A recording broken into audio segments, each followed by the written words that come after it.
talked to all the people that are in charge of that, and there was a bit of a falling out with some of them, and the ball kind of got dropped there a little bit. But the statue itself is it's pretty much finished. Is if they could just get some funding, I think. Wow. We're live there now. We are live. Yeah, sorry, I didn't want to disturb you, Carl. I'm John from Rashid, and you're very welcome to the 8th Public Members Bill, a night in tribute to the late comedian Bill Hicks. Johnny Keenan is our host tonight. Johnny, who's organised the last 7 Public Members Bills. Have you, Johnny? Yeah, thanks, John. Sorry, I was just sending an email there to the lads because, once again, I'm sorry, John, the technical problem my side, which has us delayed. So apologise for that, lads. We're here now. We're going live. You'll get your email in the next few minutes, and then you can tap into the Zoom link that's there. Thanks very much, John, and Broadsheet on the telly for bringing us the 8 Public Members Bill. It is what it is. We got some great guests. Farrell McLaughlin, all the way from Canada, is our first guest. And we were just talking about a statue that has been talked about for Bill Hicks for many's the year. And I'm sure Farrell will be able to fill us in on what exactly, how that came about, where exactly it is, what city, and how we can help make sure that that statue is happening. Because I know it's been talked about for the last three years. And Farrell, I met through the People Who Hate People page, which is a great Bill Hicks quote. People who hate people party come together. No, obviously, but Farrell and Vanessa, his better half, decided that they were going to do something with it, and it's now it's a great group for all things Hicks. So Farrell, yeah, welcome to the 8 Public Members Bill with the Broadsheet on the telly. I'm honored to be here. I appreciate you asking me. Well, sorry. Yes, yeah, go ahead. Yeah, no. Just to you've met your soon-to-be wife through Bill. I did, yeah. Your life, the paint, and the artist who drew the painting behind you also did Bill. Bill is a huge part of your life. Yeah, he is a huge part of my life. Absolutely. I started the People Who Hate People party. I think it's about 13 years ago now, and it's grown into, I think it's probably the biggest Bill Hicks group on Facebook, at least, if not the internet. It's been a huge part of my life for all of that time. I've met a lot of people that were in Bill's life, and a lot of people that have come close to me now. Including the artist, like you said, that did this, who was tasked with doing a lot of the art that was used to promote the statue that unfortunately hasn't happened yet. Hopefully will in the future. And where will the statue be? The statue is supposed to be in Houston, Texas. I don't think they have an exact place that they want to put it, but I have some photos of the statue. It's not created into its final form, but the actual sculpt has been done. It's finished. Is it abstract? No, it's a really nice rendering of him. Actually, it's not abstract at all. It's it's a beautiful statue. It's what happened though. I think there was a few people in Houston that at one point were friends, and they had started this campaign to get the statue made, and they had a bit of a falling out together, and a lot of the steam kind of went out of the sails there. So I've talked to Bill's brother Steve about it, and I've talked to a few other people in Houston about it, and I'm sort of trying to coordinate. I haven't done any coordinating in a while, but I've been trying to get them kind of back on the same page and hopefully get this thing done. Yeah. Just to sort of kick off the night, Bill's reputation seems to grow every year, doesn't it? It's in the sense that nobody's really replaced him, or nobody's even mildly stepped into his shoes. Yeah, I mean, they're huge shoes to fill. There's nobody like Bill. There's obviously there's you know, a lot of comedians out there that have similarities, and you know, talk a lot about politics and religion and that sort of thing. But nobody's Bill. That Bill just he had his own thing going on, and that's why we love him so much. You know, it's an inevitable question, but what would he make of the current pandemic, restrictions, lockdown? How would he have coped, do you think, Farrell, in this environment? It's always funny to me when people ask me how somebody would do something or how somebody would react to something. But you know, that being said, Bill was a guy who, he loved to perform. He loved his friends. He loved his family. You know, I think he'd be having just as tough a time as we all are. You know, he had a burning need to get up there on that stage, and you know, you just can't really do that right now. So you know, years have passed, and maybe he'd be doing something else. Maybe he wouldn't be doing as much stand-up now, but he certainly he liked to be around other comics and his family and that sort of thing. So you know, and the internet he would have adored, I imagine. Sorry? He would have loved the internet. I think he would. Yeah, I mean, the internet is it's a wondrous place. You know, there's negatives and positives to it. I'm sure he would have seen the negatives as well, but you know, it's definitely a good way for people to connect, you know, as evidenced by what we're doing right now. You know, it's I'm in Canada, you guys in Ireland, you know, it's amazing, really, isn't it? Fantastic tool, you know, it's brilliant. And talking about sort of the internet, I mean, Bill has a second, third, fourth, fifth life almost. New audiences sort of seen him on YouTube and whatnot every day. Absolutely. You know, there's new fans every day. You know, it's really, there's no limit to how many people Bill's going to resonate with. And, you know, the way the world is going right now, it's the message has never been more poignant, really. So, among the Bill Hicks sort of community, what are the general politics? Is it libertarian? Is it anarchist? Are they left, right? There's a lot of. Were they Trump fans? You know, we do discuss politics. It's funny because there's actually there seem to be several Republican fans of Bill popping up recently, which, you know, they're usually not met with you know, much love. But I'm of the opinion personally, you know, that anybody can be a fan of anybody, and you know, as long as you don't start being an idiot, you're fine with me. But he's got fans of all political spectrums. He does have anarchist fans. He has you know, libertarian, as you say, Democratic, Republican. You know, it's I mean, he does, you know, even his material, and there's just really not enough material out there. There's a real hunger after any fresh stuff, bootleg kind of comedy. Absolutely, you know. Steve, his brother, has been fantastic with you know, guiding his legacy, and you know, he does treat us every now and then to some things that we've never seen. I don't know how much more of it is left. I do know that he's got several audio performances and several video performances that he's been holding on to, and hopefully we'll see something new. But you know, it's been 27 years since he's gone, and I'm pretty sure I've seen pretty much everything that's out there. There isn't like a basement tapes. There isn't a hidden stash somewhere of, you know.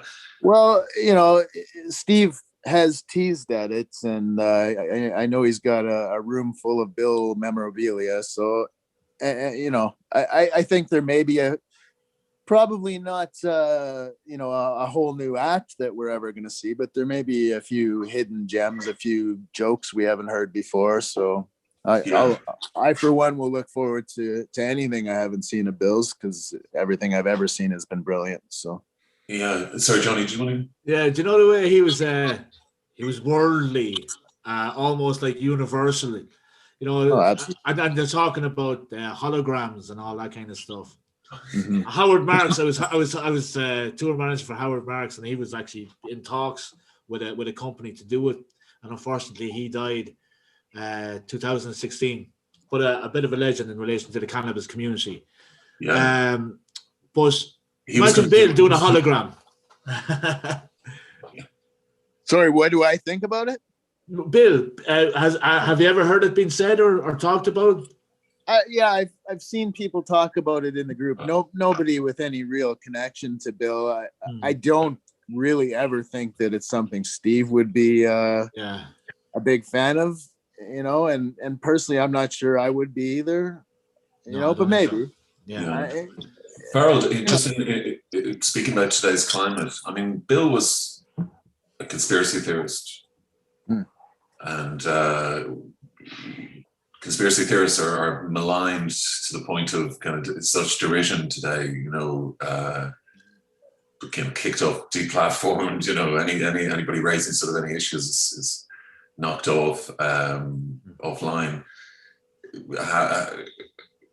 How would Bill have coped in the kind of cancel culture and deplatforming? Well, you know, Bill had a quote about that, really, you know, and he said something to the effect of, you know, I'm such a cocky fucking bastard, but I got the truth to back it up, or something to that effect, you know. And he did, you know, he wasn't so much a conspiracy theorist as he was somebody that was interested in things that weren't talked about in the mainstream news. And you know, it doesn't mean that they weren't happening or that they weren't true. It just means they weren't being talked about. And no, you know, yeah, I know, you know, but he did his research, right? And yes, you're right. There is a real sort of backlash against that sort of thinking these days, which is troubling to say the least, you know, because you know, I'm of a certain mindset as well, that, you know, there's a lot of shady stuff going on behind the scenes. Bill would not like cancel culture one bit, you know, and I don't feel bad speaking for him on that account. No, you know, it's something that I feel is the worst thing for the world of comedy. You know, there's certain reasons why I think maybe it might be okay, you know, if somebody's, you know, maybe a rapist or something like that, fine, cancel that person. But I mean, you don't cancel somebody for thinking or for their ideas. You know, it's gotten way out of hand these days. Yeah, in fact, looking back at his material, not only did he kind of anticipate what was going to happen, a lot of his stuff would be cancelled now. He would probably be cancelled. You know, he was a bit of the George Orwell of comedy in that way. You know, he was way ahead of his time. Yeah, you know? That's a very good point, because in America, only maybe Norm Macdonald is funny, but there's nobody that has the whole package. You know, the whole. Norm is hilarious, but he doesn't really talk about those issues, really. No, although he does in a kind of, you know, Dostoevsky kind of sort of tangential. I mean, Norm is more subversive, I think, than he appears. But absolutely is. He's brilliant. I love Norm. You know, I've seen him a couple of times, but really, yeah, he's fantastic. But yeah, they're different styles of comedy, right? Of course, But for me, he's almost as funny as Bill, but again, he just doesn't have that ability, the Hicks factor, you know, the kind of.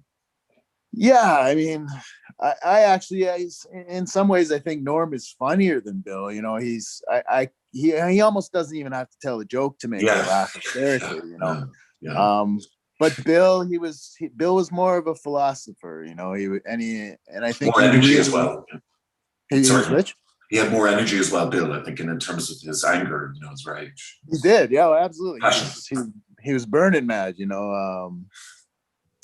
He was passionate, you know, and he loved he loved humanity regardless of what he said. You know, I really do think he loved people, and he cared about the world, and he cared about what was happening. And I think maybe that's the difference between the two of them. I'm not sure that Norm really gives a shit. Yeah.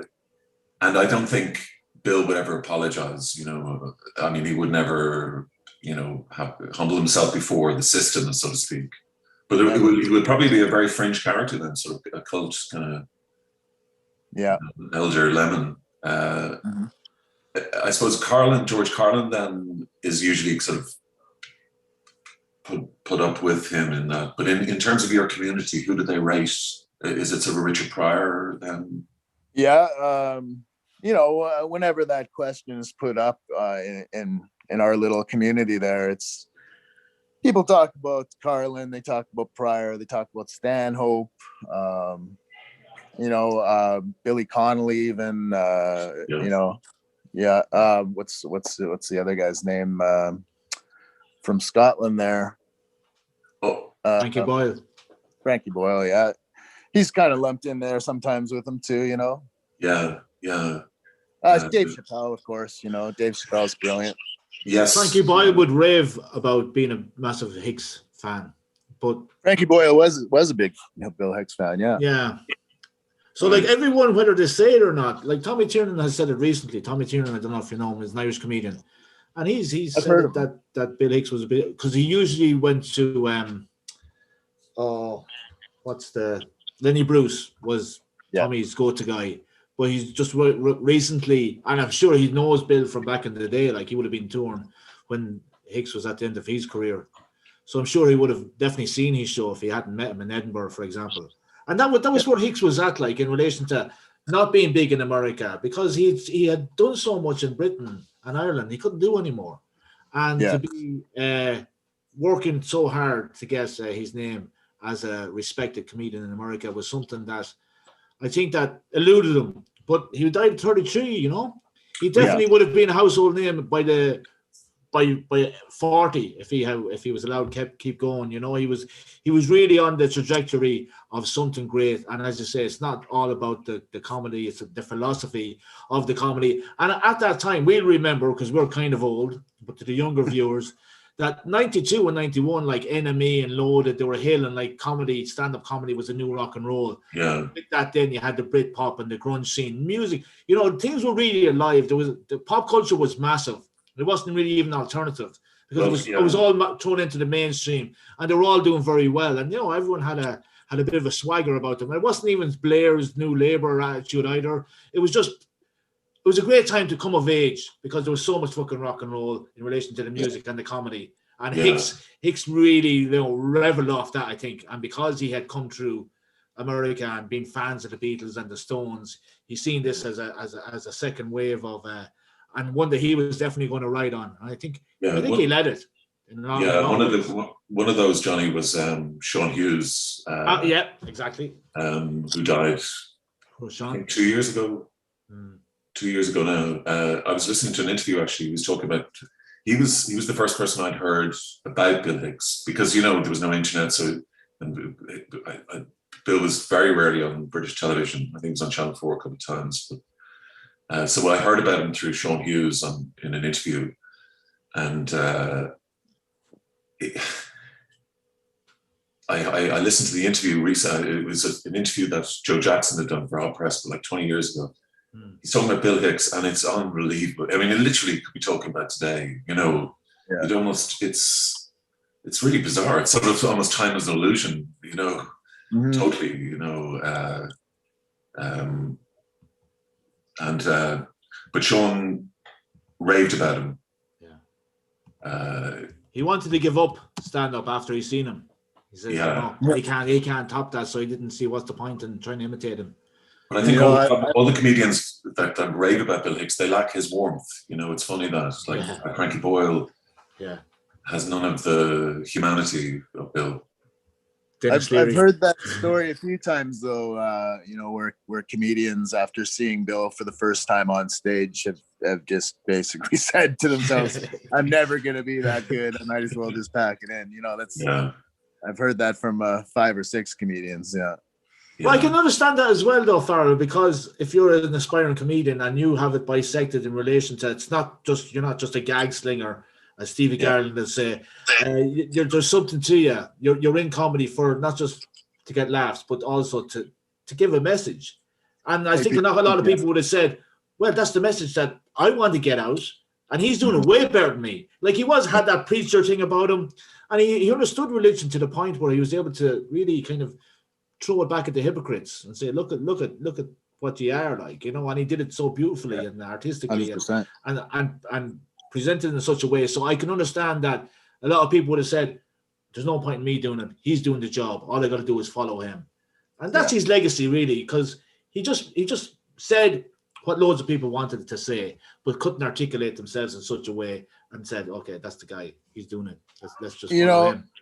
Maybe the biggest thing that I love about Bill is his authenticity. He was so true to himself and to his beliefs and to what he wanted to put across to people. He never wavered at all. He wasn't scared. He wasn't, he didn't shy away from anything. And that's really it's probably my favorite quality in any human being, and that's I really think that's why I love Bill so much.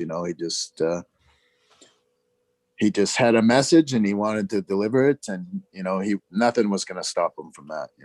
Farrell, tell us about the party and the Facebook page and all that. Tell us how you started that. It was back when I first joined Facebook. I think it was, well, what year is it now? It was like 2008, I think. I started it, and there weren't any Bill Hicks groups, and it was something that I was really interested in, and I wanted to find like-minded people, and it really legitimately started out as maybe 20 people. I invited a few of my friends that didn't even know who Bill was at the time, and it kind of grew from there. Probably about 5, 6, 7 years in, somewhere around there, it just really started to grow for some reason. I'm not sure what happened, but there was a huge influx of people, and it kind of went from about 5,000 people to 10,000 people in about a year, and that's when I started thinking that I needed some help with it. I was doing it all by myself up until that point. And that's when I brought Vanessa in, who is my fiance, and and she, I hope she's watching now. I'm not sure if she is or not. She had some other stuff going on today, but I'm sure she'll see this at some point. But yeah, she, I was looking for somebody to help me, and she was very active in the group and hilarious herself, and. The other advantage to it was that she was over in the UK. She lives just outside of Manchester, so she was able to moderate the group at times when I'd be sleeping, and then that sort of thing. So that's how that came to be, and it's really been a very, very important part of my life, this group. And Bill Hicks fans are the best. They really are, honestly. Will Vanessa go will she go to Canada? Will you be living? We haven't really decided which way we're going. I've been over there a few times. She's yet to come over to Canada. She's not a big flyer, but I'm gonna definitely be going back over there as soon as I can. It's really not feasible at the moment, just because of having to quarantine and this sort of thing. But it's in the near future. Great. And were you of the opinion that you wouldn't marry somebody who didn't like Bill Hicks? I never wanted to get married at all. She actually asked me to marry her, so it's a leap year. And that's quite Hicksian, isn't it? I can't deny my love for her, so obviously I had to say yes. Marriage was never something I was really that interested in, but I do love her with all my heart. So, but yeah, I mean, I think I'm not gonna say it's a complete deal breaker, but it would have to be somebody that at least espoused some of the beliefs that Bill had, at least, you know. Yeah. Can I just ask something again about your community? And you were talking about that there was a renewed interest more in Bill, sort of, I don't know, 4 or 5 years ago, maybe started. Would it have anything to do with the return of psychedelics as a kind of as recreational drugs and microdosing? I mean, and possibly. I don't know if psychedelics ever really went away, though. You know, it's they've always been around as far as I could tell. But well, they kind of went a bit more mainstream, actually. You know, I don't they know are getting more. Yeah, they're starting to be seen as more of a medical tool. Some of them, you know, like in Canada here, especially, I think they've legalized magic mushrooms for psychiatric purposes and that sort of thing. So yeah, they are gaining more traction as a more of a mainstream accompaniment to one's life. They're not being as demonized as much. I think, though, the influx of the people may have had more to do with I think around the time the American movie was just coming out or had come out, and I think that brought a lot of people into the fold. So yeah, we're joined by Kieran Butler, Johnny, Lovely. and Richie Sheehy. Lovely. I'll just admit them into the hello. Richie. What's the crack? Richie. Good to see you, bro. And James, easier. Hello, and Kieran. Loving the beard and new style. Looks great. Hey. Very cool. Hello. Okay, it's a full house. You're looking designerly beautiful as always, Richie. How are you, Kieran Butler? Johnny, will you introduce everybody? I will, John. Sorry. Kieran Butler, can you hear me? I can. What is the votes from the Australian jury? Sorry, I've been out for a couple of minutes, so it's okay. You're new to Eurovision. We'll park that there. That's the Late Show. Wrong show. Wrong meeting. This is the meeting down by the docks. Gotcha. Welcome. John from Broadsheet on the Telly is presenting the show. John, you remember Kieran from Edinburgh with Broadsheet on the Telly a couple of years ago? Do you remember? Of course. I do, of course. And you know Richie? You're in Australia, Kieran, are you? Yes. Good day. It's tomorrow there, isn't it? It is tomorrow, and I'm telling you, tomorrow is just as shit as today. Welcome, Kieran. Richie Sheehy. Richie, hello. Hey, how's it going, John, man? Nice to meet you. Very nice to meet you. You're in Cork. I'm actually in Dublin. I'm from Cork, but I'm living in Dublin right now. Oh, you're in Dublin. Okay. Richie of Salah fame and a lot of other things fame. Yeah, a little bit, yeah. Yeah. John has the link, so he can pass that on. Oh, hang on. And Richie and Kieran, this is Farrell from Canada. Hey guys. Oh, hey Farrell. How you guys doing? Farrell McLaughlin is he runs People Who Hate People Party on Facebook. Yeah, I'm on that. Yeah. Oh, hey. Okay. Yeah, I'm on that. Yeah. Right on. Great site. Love it. Thanks, man. Thank you, brother. And we were talking about Bill's, well, just everything, the legacy, the how he would cope today. What else did we talk about, Farrell? Covered everything, didn't we? Psychedelics, reemergence, the microdosing. Covered that. You know, the statue of Bill. There's quite a few things we discussed there. Yeah. Maybe we'll go to you, Kieran, and your relationship with Bill Hicks. Oh, well, I mean, I first heard Bill, I reckon, in the best possible situation.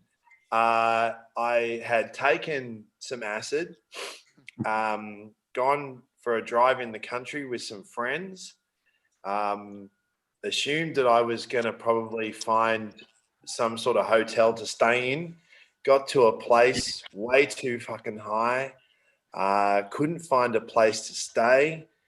There was 4 of us jammed into a station wagon parked on the side of the road in a coastal town down in the Victorian country, a place called Kilcunda. And we're all coming down off this acid trip we've taken for this summer's day. And I turned on the radio. This was in the early 90s, I think. And I turned on the radio and they're playing, on the independent radio station, they're playing comedy. And on comes Bill Hicks for the first time in my life. That's the first time I hear this guy. And it was, and I obviously remember everything about the moment. I can picture where I was, how I was feeling when I heard it. And it was similar to hearing, similar to hearing a band that's had a huge influence on myself musically and probably my comedy, a band called This Is Serious Mum, a local Melbourne band, TISM. And I've introduced Johnny to those guys. And it was that feeling. The Rubber Bandits of Australia, What's that? Sorry, I beg your pardon. The Rubber Bandits of Melbourne. A quick yeah. Well, they wear the masks like the Rubber Bandits boys. And it was just that I didn't realize that this sort of comedy was out there. I didn't realize that there was people speaking like this. And I was at a point in my artistic journey where you've got a whole bunch of stuff inside, and I'd been brought up on a diet of comedy like sort of Monty Python, a lot of English comedians, and he was this guy saying stuff in a comedic way and cutting through, and so.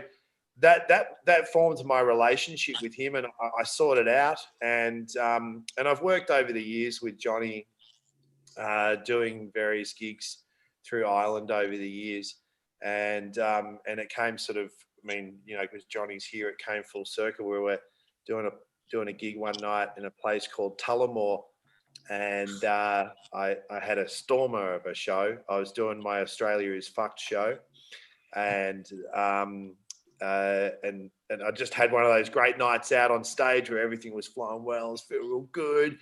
And I walk off stage, and one of the guys in the audience who was mates with Johnny comes up to me and he says, "Oh man, that was a really great gig." And someone next to me said, "This guy's like Hicks." And that was the moment where I thought, well, I'll just quit comedy now. Because that was all I ever sort of wanted to achieve, was to hear from someone say that this, and that moment in Tullamore, coming full circle, like meant a lot to me personally, because I was on this journey where I had, in 2011, I finally decided, I did it under the guise of playing the Australian bushranger Ned Kelly. And I had started to say in 2011 the stuff that I wanted to say about Australia on stage in Australia through the satirical voice of this revered bushranger guy.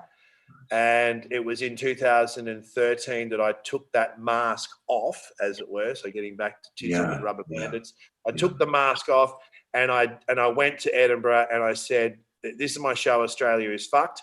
And I put that shit on the table. And I am quite proud to say that in the past 8 years, everything I predicted has come true, and nothing that I said on stage made a fucking difference. I still remember Johnny and I very hungover driving back from another different show in Tullamore in 13 back to Kilkenny. I remember we were basically screaming at a windscreen, just getting to know each other properly for the first time. So all the rage was, like fogging up the windows, the rage of the world. And Johnny said to me, he goes, so what's the plan? What are you going to do? And I said, I'm just going to say all this stuff I imagined. And I said, I'm going to tell everyone Australia's fucked. And then eventually I assume I'll end up telling everybody that the world is fucking. He goes, well, what's going to happen? And I said, probably nothing. And that was a good prediction, and that turned out to be true as well. So that's been my journey with Hicks, and I've just tuned in the last 20 minutes listening to you guys trying to contextualize where Bill would have been today. And I thought that thing that you said about how he would have been cancelled that really rang true for me, because I've been cancelled. It's not that hard. It's really easy to do. All you need to do is think freely and not go with the crowd. Especially if you hang out with leftists, they're fucking mad for it. They can't get enough of saying you're in the bin, cunt. Away you go. You know, oh no, that's the wrong way to say that. That's the wrong way to think about that. Out you go. And I think that point. Have you been Kieran, have you been to platforms down there? Or are you not allowed to sort of perform at certain clubs or anything like that? Has it got to that stage? Oh, for me, I won't go into the whole details of it, but for me, my story was I ran a comedy room in Melbourne where I let everybody say whatever they wanted to say. And this was in 2011, 2012. Now, back then, that idea was already starting to freak out a lot of people. A lot of people who inhabit the comedy space are necessarily left, right? And this was freaking out a lot of people in the Melbourne comedy establishment, the idea that I let everybody say whatever they wanted to. To me, that made a lot of sense. I'd done a show in Edinburgh called the Pound for You show, where it was a late night show, and we cancelled ourselves out of existence in the end, in a satirical statement, and that was in 2007. So I was ahead of the zeitgeist there. We did a show where we challenged the audience to walk out because what we were doing on stage was so fucking disgraceful, and it was what we did. We pushed the boundaries of all good taste. It was so bad that Brendan Burns wouldn't even appear on it. He said to me famously at the time, I don't do that sort of thing anymore, because he was on his way to winning awards and stuff. And so I took that idea to the Melbourne room that I ran that was an open mic, and I quickly gathered a lot of people around who wanted to say whatever they wanted to say and experiment and take risks. And one of the people who was part of that group wanted to run a debate about rape jokes, and that blew up the whole Melbourne comedy scene for 3-4 years. Still nearly 10 years later, the ripples of that run through. And I had spoken out against the despot who runs the Melbourne Comedy Festival, Susan Proven, who I think was in charge when Bill fucking performed there. That's how long she's been running the bloody thing for. It's an arts festival. She's been running it for 25, 26 years or something ridiculous. In Ireland, that'd be 50 years. What's that?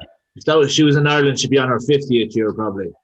Yeah, so, well, eventually they'll have to sort of reconstruct her and reanimate her as a robot, because, she's not going to keep living, but she'll keep running it, no doubt, until, 2020, 2200, whatever. But I had taken stances against that particular sort of very powerful part of the Australian comedy scene. And that moment in 2012 gave them the opportunity to just cancel me out of existence. I mean, I couldn't get a gig anywhere after that, and that thing still follows me around. Did you have to close the club? No.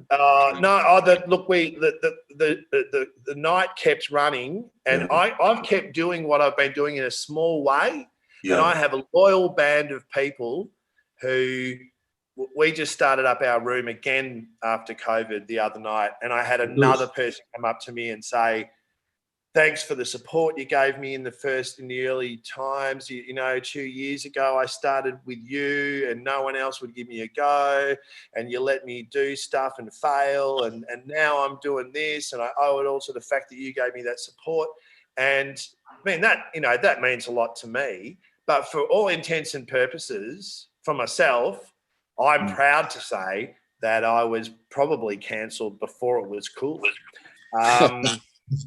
And look, you know, I think I don't think it's all bad. I think being cancelled, what being cancelled does is it challenges you to think through what you really want to do and what you really think. And you know, you find, you know, the good people in better places. I think if I wasn't cancelled, I probably wouldn't have ended up doing Australia as such. I wouldn't have met Johnny. I wouldn't be here doing this. You know, so. But I definitely think that the point that was made earlier on that Bill would have been, of course, Bill would have been cancelled. And I think we're living through a really strange time where the left have decided that the best way to deal with things they don't like is to put them in the bin. And now we're starting to see what the right are prepared to do in answer to that. And it's not, by the way, it's not let's all speak freely. They like to say that that's what it is, but it's not. It's much more, there's a pernicious, it's pernicious the way the right go about it. I mean, one thing I'll give the left is they just sort of go, yeah, you're fucking cancelled, right? Yeah.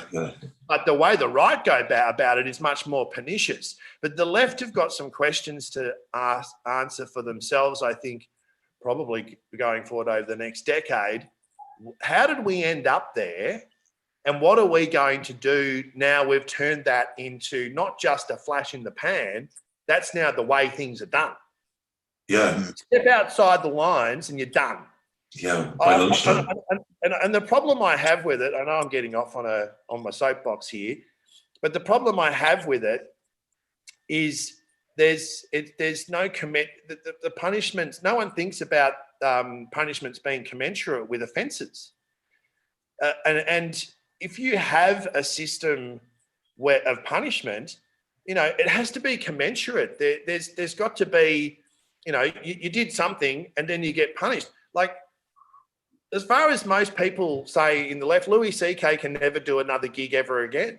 Ridiculous.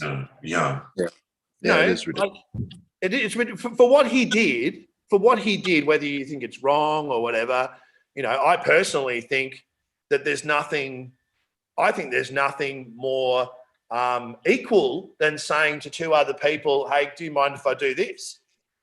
But then after the fact, supposedly he's meant to be thinking about the power that he has in that situation. Well, if you genuinely think that everyone around you is equal to you, you don't think about the power you have, because in your own head, you don't have the power.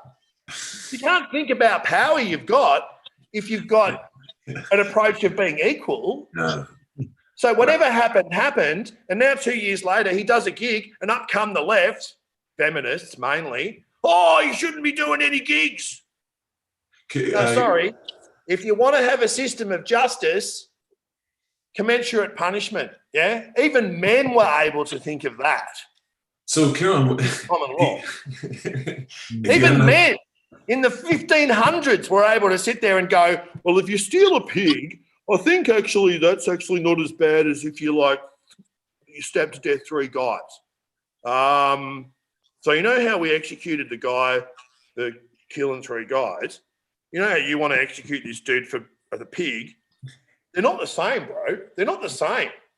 He stole a pig. He killed 3 people. Yeah, he got executed. But if we execute the guy with the pig, he's got the same punishment as the 3 people. Like, men were able to come up with that. We've a lot of pig lovers here in Ireland, so be careful, Kieran. And over. We don't want to cancel you. Sorry, Johnny. No, you're grand, John. Listen, Kieran, man, great to see you. And obviously, you're going to be running in the next election in Australia, because we could do with you on that rant. We have to get on to Richie. Yeah. And we also, there's a few people knocking on the door there, John. I sent you on the email. Do you have them? Sure. Okay. Because we're kind of, my fault, lads, technical problems. We're rushing late. So we're going to come back. Kieran, do you have a song or anything that you're going to give us with, or any tips? Well, we wanted to just come back to you on that. But Richie, good to see you. And Farrell, thanks for sticking with us. And Richie, welcome to the 8 Public Members Bill. What have you got? What have I got? I've got A heart full of dreams, Johnny.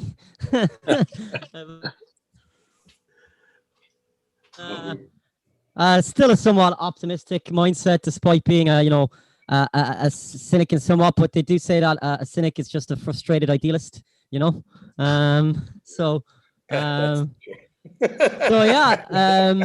I mean, on Bill stuff, I suppose on like how I came into Bill. It's funny actually, because now that I think about it, I actually had seen. I was part of a message board when I was like a teenager, a Liverpool message board, and there was a guy who was kind of. I just always noticed his username, and I was wondering what that is about, because his username was the Bill Hicks Appreciation Society, and I had no idea, and there would have been years on this Liverpool message board just thinking, I wonder what that is, without really checking it, and then when I kind of a little bit before I really became a stand-up, my friend JJ showed me Bill Hicks. I probably was like 20 years old, and it was just again this kind of moment of, oh wow, he was really the first big hitter for me that I saw, that I was like, oh yeah, like everything he's saying is right, and utterly hilarious, and that's kind of another thing, because like it's just even a thing about like the kind of, let's say, the difference I see between, let's say, like normal people and comedians, that like normal people, that they don't understand about comedians, let's say, and I'm relating this to being able to just say things, because obviously the way comedy developed, we had people like George Carlin fighting for the right to say, what, like 10 bad words and stuff, and actually going to court, and there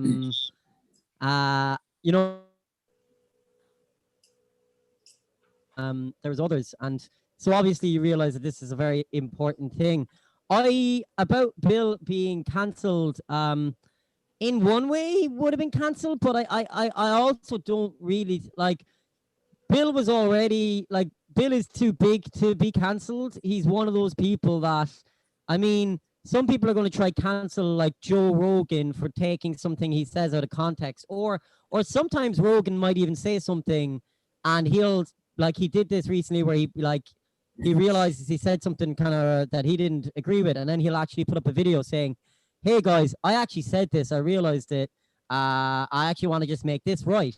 And people who don't like follow Joe Rogan, like, to not realize that this man is putting out sometimes three-hour podcasts a week, where he's talking for 9 hours a week on public record, doing this for 10 years, putting out like nearly 1,500 of these 3-hour podcasts, nor mind his comedy or what he does in other things where he speaks. Anyone with that bank of, let's say, discourse, you're going to be able to find things. So people have off days, and if you're able to just take a person out of context in that way, then like nobody would survive the cut,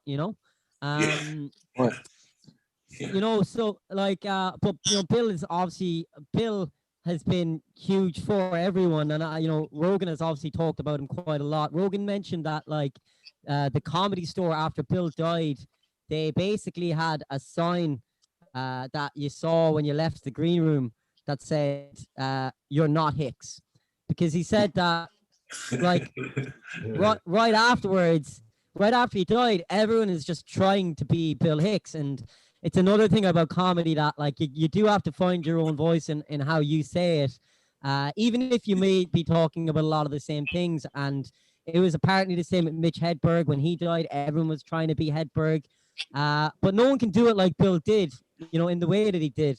So you just have to try and have his spirit in your heart, and play from your heart and speak from your heart, like he would have said. And kind of again with the canceling thing, I think that like I've thought about this a lot recently with like I said, over the last 4 years, with the way the kind of world has gone. We really needed people like Hicks and Carlin to be alive right now. People that have the respect over decades. They have the respect over decades. People know that the natured people, that these people are humanists, as well as being very intelligent and people that will speak like from what they believe is truth. And I think it's sad when you lose people that would have had that built up goodwill, because they're the type of people we need to actually be speaking right now. Because you can have a 27-year-old that might come out and say some similar things, but who's going to like really give them respect? And also these people are people that are cancelable. Like obviously anyone can be cancelled, and you know, obviously some people commit horrific crimes, and like, you know, some people murder people, and yeah, of course they're not going to get a say really, you know, in things. But like you know, younger people and people coming up they don't have the built up audience that makes them uncancelable. And I think Bill was and would have been uncancelable, which is, it's really sad, because we needed them more right now than ever. Yeah, Richard and Farrell and Kieran, just nobody is. He got as close to the mainstream as anybody of that kind of caliber has ever gone. And since then, you've had people like Dave Chappelle and, you know, perhaps pretenders. The mainstream have got to them, and somehow they've changed. You know, they have become. I'm sorry, I love Dave Chappelle, so I can't. Even post Africa or whatever, even post the kind of change in him. In what sense do you mean change, John? Well, I felt that when he turned down Comedy Central with 50 million deal, that was a very Hicks move, and but then when he was dragged back into the fold, you know, Oprah and everything, and I think he lost a very special thing that he had that was kind of Hicksian, you know, sort of a Bill Hicks sort of sense of magic, you know. To be quite honest, I'm going to have to disagree with you there. Oh, he's got better. Do you like him now? Oh, I think Chappelle is absolutely brilliant, and I don't think out of any comedian that's out there these days, I think Dave Chappelle is the most unyielding to the mainstream. I think he does exactly what he wants, and he's not getting pushed around by anybody. Okay, yeah, I think he's more controlled than that. I feel, you know, it's just a sense that I have, but I take on board what you're saying. Yeah, you should watch some of his newer speeches. Yes, I did. I think it's yeah. I mean, as far as a successor to Bill, not that there is one, but we were talking about Norm Macdonald being as funny at least as Bill, but there's nobody that has the package that Bill has. Richie, would you agree? In terms of just, he had everything, like the delivery, phrasing. I mean, Bill is definitely, like, you know, my favorite. But it's like I said again, that people need to find their different voice, and then that's kind of what's loved in certain comedians. I'm a huge Doug Stanhope fan. I think that he also has quite a lot of the same integrity. I would agree with Farrell too. I really think Chappelle is absolutely top. But even with Stanhope, you could link actually. I mean, Stanhope kind of did give two fingers to the industry himself. You know, he was best friends with Mitch Hedberg, and when Hedberg died, he said that he realized, I need to get out of LA. I need to get out of all this. And he gets, you know, a small little town of like 6,000 population, Bisbee, Arizona. Bisbee, yeah.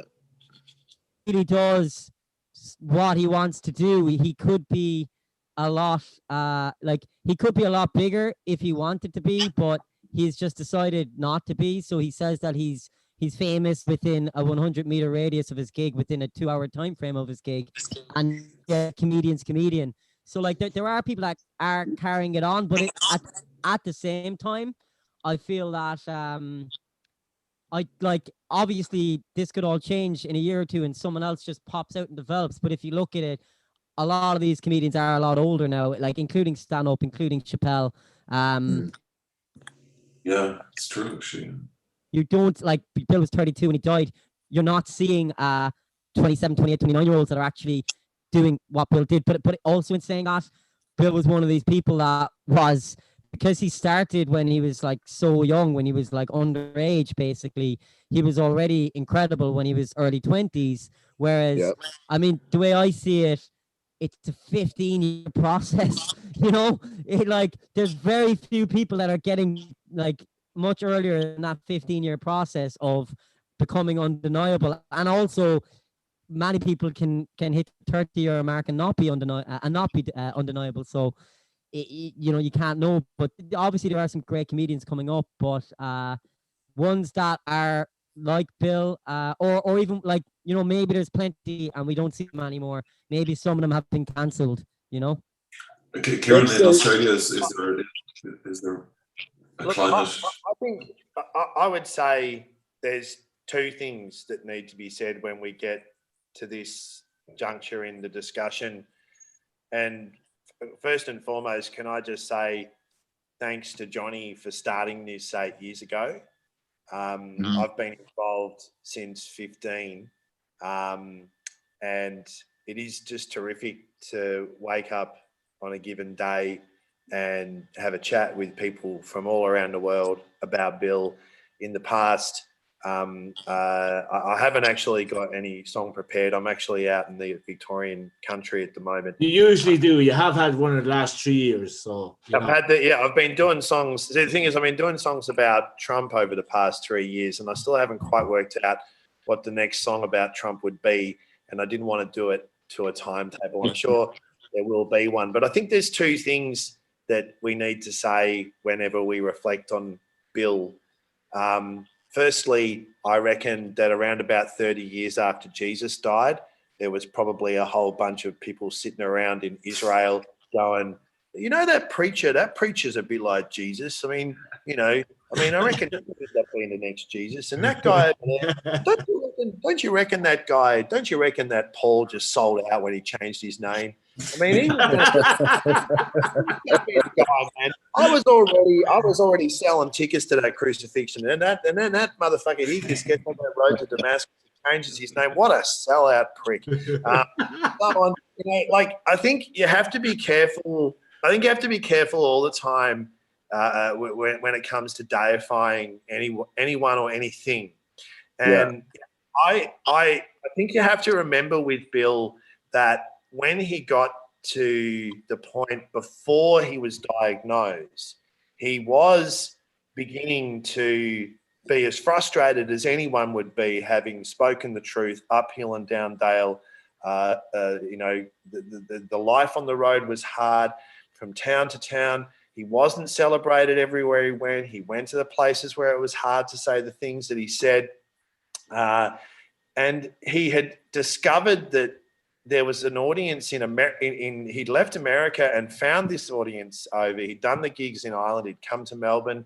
He'd gone to the UK, and he was desperately looking for that moment to break through, like everybody who's toiled that hard for 15 years at something. So we can't know where, in the same way that we can't know what would have happened if things hadn't gone so bad for Jesus. We can't know where Bill would have ended up. And so I think it's sometimes unfair to judge other people who have trodden his path in terms of what they've done in their 30s, their late 30s and their 40s and their 50s, because life changes and life could have changed what Bill had done. I think it's important to see his work in the period of time that it took place and just sit in a space where, that can inspire me. And I've spent 10 yees in the Melbourne comedy scene, like I said, providing a platform for people to speak, purely because I know that the next person, maybe they'll never come, because I think the other thing is I think the world's changed as well. The world's changed a lot. Technology's changed. The way we receive this sort of stuff has changed. People watch their stuff through the internet in a passive format, as opposed to needing to go to a club to, say, see a person like Bill Hicks.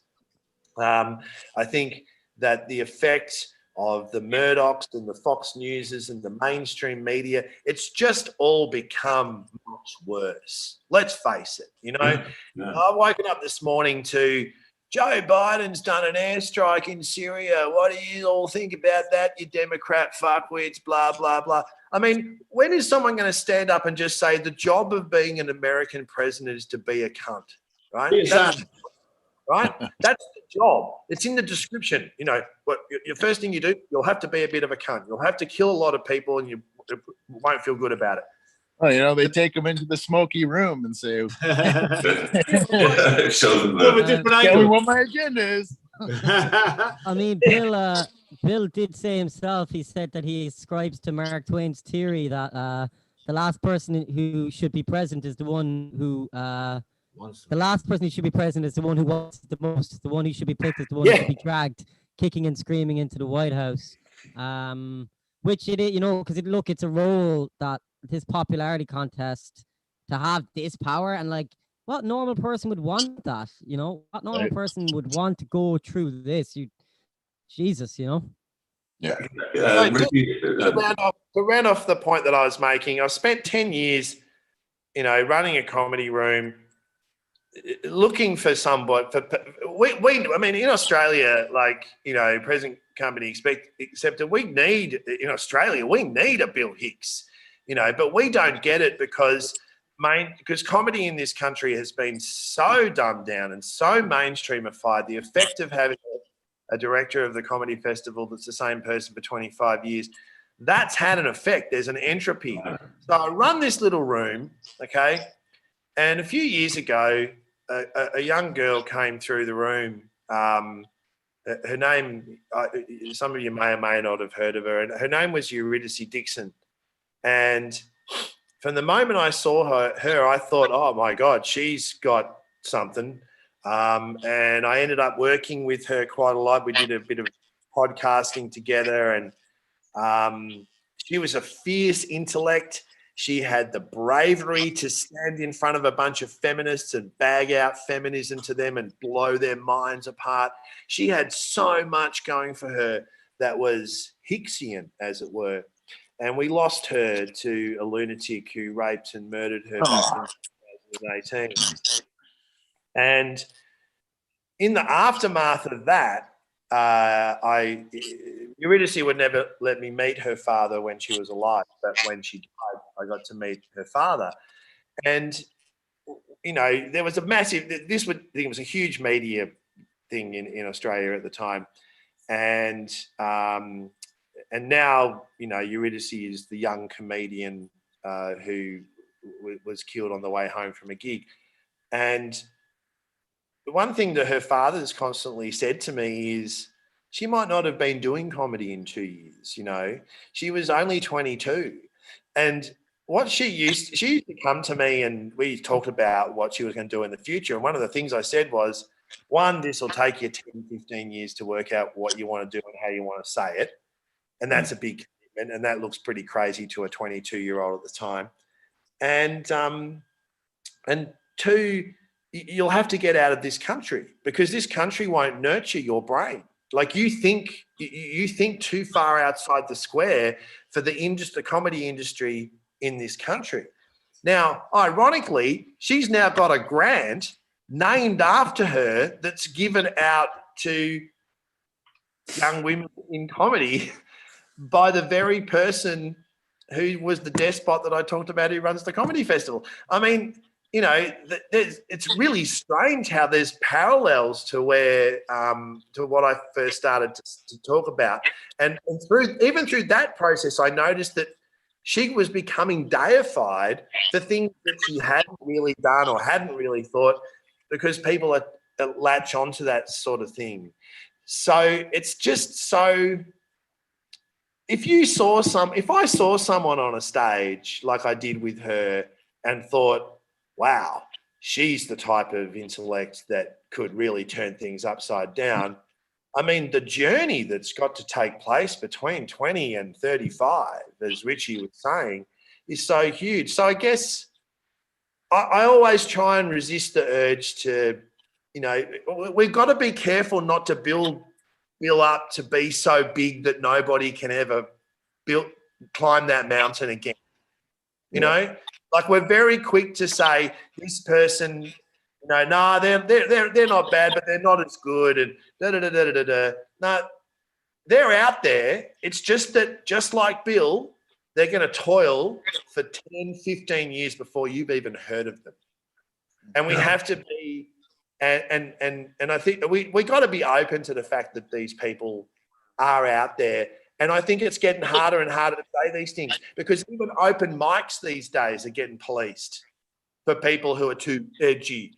And it's the people who are edgy, the people who are saying the stuff that's making the audience go, what the fuck did you just say? What the fuck did they just say?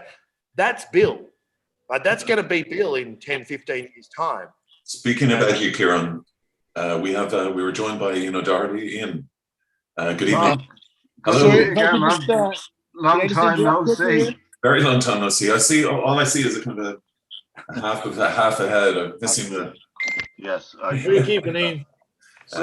Sorry about the technical delay and a lot of people queuing up. So welcome. Thanks very much for coming. If I could, guys, I gotta take off here, guys.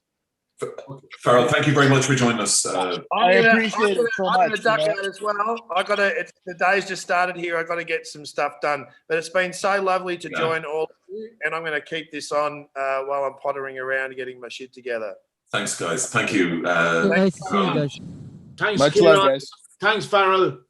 Thanks for asking me. Cheers, guys. John. Best of luck, Farrell, with your nuptials. And, thank you. You as well. Take care. Yeah, very nice to meet you. See you there, Farrell. Peace out, man. Hello, Ian. How are you? How are you, man? Before we talk to Ian, John, I beg your pardon. Is Mally there as well? Because Mally's got a few poems that he wants to sit in. Well, I sent him an invite. Well, I sent him another invite. Right, Mally, you have the invite there. Get on board. Beg your pardon. Sorry. But you fuck off with fucking poems. Jesus Christ. Yeah. He was a dark poet. He was a dark poet, man. Deal with it. I'm just brought back to Norm MacDonald. In these judgmental times, we're all psychosexual sadists, and it's just like people can't get out about it. Ian, would you? I have to say, the amount of shit that was spoken about Bill tonight, I think the amount of things that I just completely disagreed with. Oh, with his. I thought we were pretty. Well, I mean, his legacy, or no, like when people talk about like, would Bill be cancelled? Bill was cancelled on Letterman. Of course, yes, of course. I mean, why didn't people figure it? Like, Bill was the first example of what we now call cancel culture. Like, but I guess it wasn't the mob, it was kind of like an NBC thing. No, but the thing is, Bill was cancelled, and it broke him. It absolutely broke him. And I remember talking to Steve, his brother, about this. And his mother eventually ended up on Letterman. Yes, yeah. And Letterman apologized. Yeah. So it's not a case of would Bill be cancelled now. Bill was cancelled then. Astonishing. Yeah, I mentioned the sense that like the mob kind of forcing a cancellation rather than, I mean, it was Letterman's weakness or cowardice, I guess. I saw the set that he cancelled, and it was very funny. Yeah, it was. I think someone said that it was actually like the pro-life or the pro-choice stuff that he said.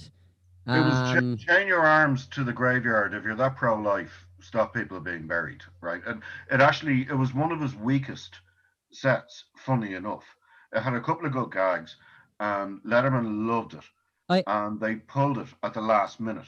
Oh, Letterman liked it, did he? I don't know. Sorry, I thought he was part of the decision to. No, that's why he apologized to Mrs. Hicks. He said he thought it was funny, but he bitched out. Yeah. To be honest, I thought his same-sex marriage joke in that was one of the most fantastically crafted things ever, because as if he might be bigoted, and he makes the crowd that are bigoted announce their bigotry by cheering, and then he cuts it back on, the head is two mommies and daddy's new roommate. I just thought that's just the finest of the crafts that you're ever going to see. Like, to me, that's such an incredible set, particularly just for that particular joke. I think that was absolutely phenomenal. Really, it's still relevant. Two issues there about Yeah, no, a lot of it's still around. He was very sick then, Ian, wasn't he? I mean, he looked like he was half his weight, his regular weight, wasn't he, at that stage? Ian? Look, as far as I know, the last words that Bill ever said on stage was, "I can't do this." You saw him live, Ian? Yes, and I have to say, it was me and my father, Bill Hicks, in the Tivoli. The greatest night me and my father ever had. Wow. We were never as close. And my father basically walked out, and he was a big Woody Allen fan, and he'd played me sort of, comedy, Bob Newhart and all that kind of stuff growing up. And we walked out of the Tivoli that night, and he just went, "I've seen a genius for the first time in my life." And like, this was a guy who knew his comedy. And but he was also an old hippie, and as we all know, old hippies are always very bitter, and their sons aren't allowed to have cooler things than they can. But what I would say is that you both discovered it the same night, then, effectively. No, I was a fan. I'd seen bits of him on TV beforehand and stuff, and I'd read interviews with him in the NME and things like that. And he was funny in the interviews as well. People tend to forget about that. Like, he was just, he was a great gagmeister apart from everything else. I mean, he just came up with, "So forgive me," and like, things like that. But what I would say, John, is that I've been in the presence of greatness twice in my life.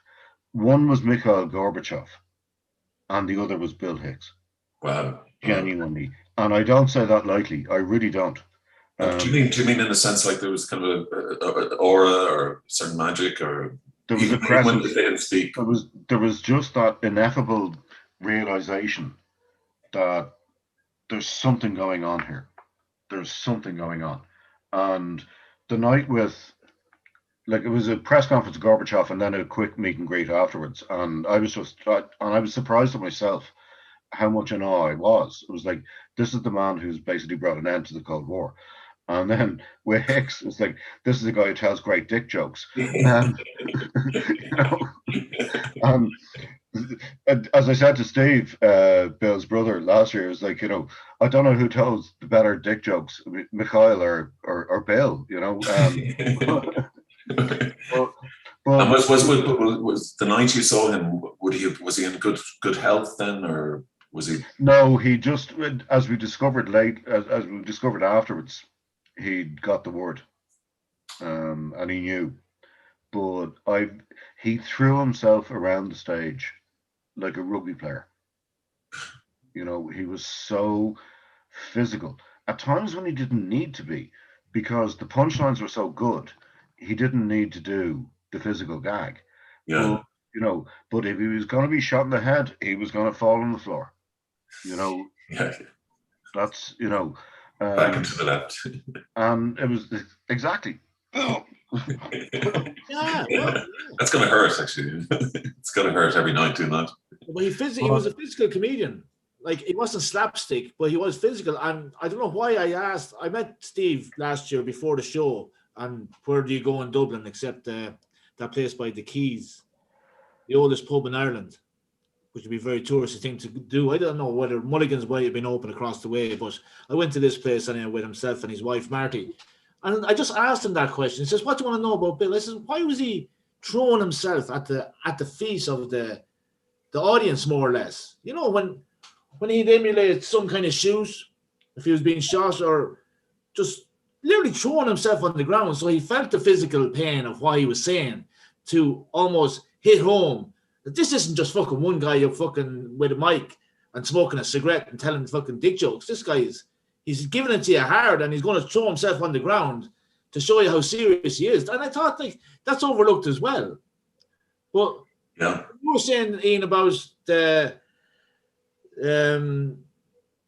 what's his name, Letterman cancelling him, which he did, of course, first. But there was a small bit of an interview that he did in relation to, in order to get on Letterman, your man had to bring his set in 3 clubs, and that guy was Tricky Dixon or Nixon, PR guy, who was the the script writer for the Letterman show, who was going to ultimately decide whether Bill Hicks' material was going to get on the Letterman show. And the second thing about that then as well, that the ad for abortion, there was an ad for pro-life. Oh yeah. Within that as well, so there was business at play as well. But it came around. Johnny, can we say, sorry, Ian, can we just say hello to David Mulligan? And hello, David. How are you, Mally? How are you, Molly? You're we can't hear you. Can you hear him? Can you hear me? Can you hear me now? Hi. We can hear you now. Yeah, perfect. Good evening, David. Sorry, just want to say hello to you. Johnny, Johnny's going to make the introductions. Yeah, well, quickly, David Mallaghan, the John Cooper Clarke of Offaly, if not Ireland. Love the haircut, Mally. You get several, I think, off you. Doherty looked like he came out of a cave, same as myself. Richie looked like he's on the way in. You know everyone else here, Dave. Richie and Ian, and John is the presenter from and me and you, we have the bromance. No one needs to know about that. That's Yeah. They're going to give us a few poems, Matty, or give us whatever you feel you want to give us on this night. Thanks. Sorry. Well, like Ian is not a fan of poetry. I just want to put that in advance. I'm a Philistine. What can I say? But the floor is yours. Sorry, Mally. Can you hear us? Yeah, David Mallaghan with a few. Well, is it?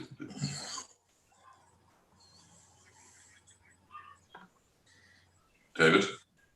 Yeah. Can you hear me? Yeah, we can. Perfectly. No. I just like to say that Bill Hicks was a big influence on me during the day, around the 90s.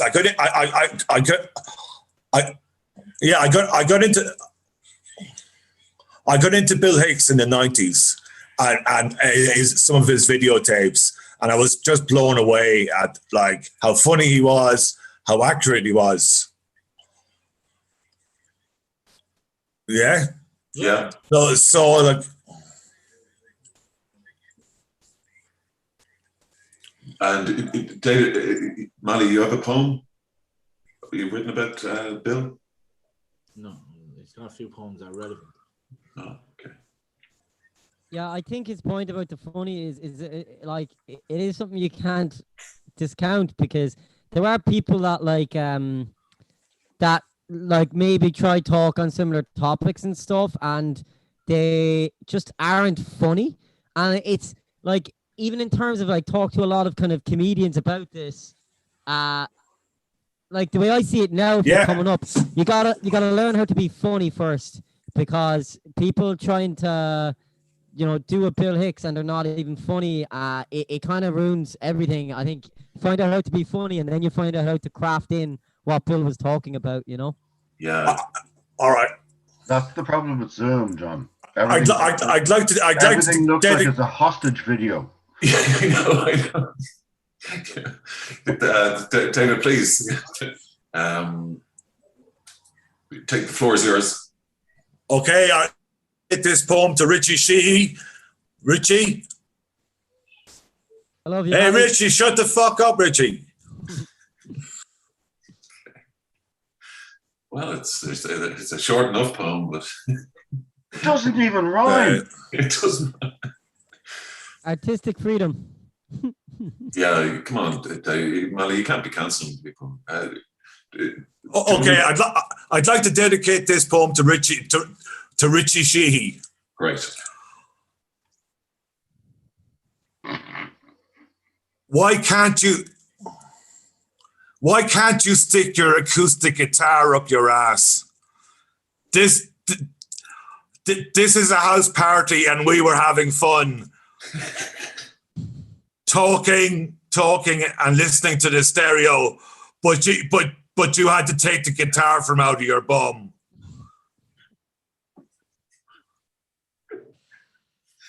Now everyone has to be quiet as you monopolize the night. What a selfish thing to do.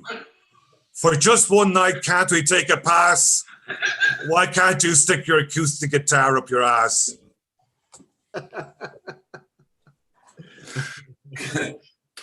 I would like It's funny because it's true. Anybody who's been affected by any of the issues brought up in the previous poem can ring "Kiss My Ass."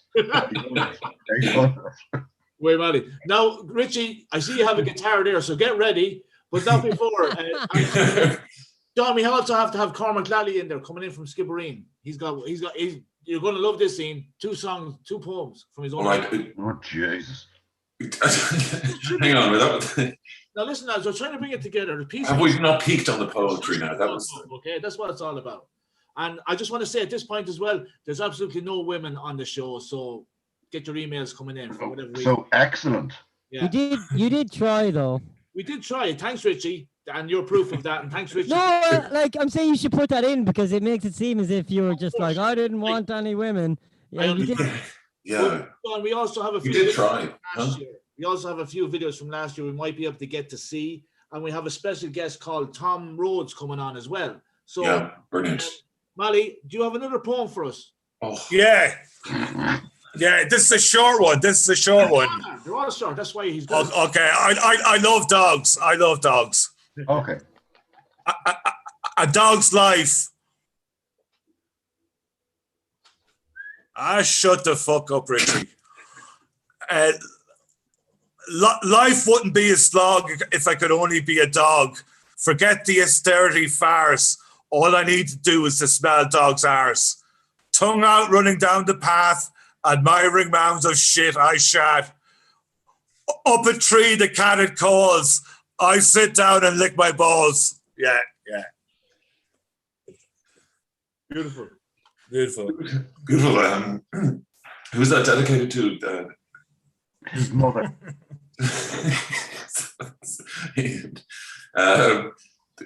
Molly, were you? Tell me about your Bill Hicks experience in terms of where you met and what your relationship with Bill, in terms of his comedy.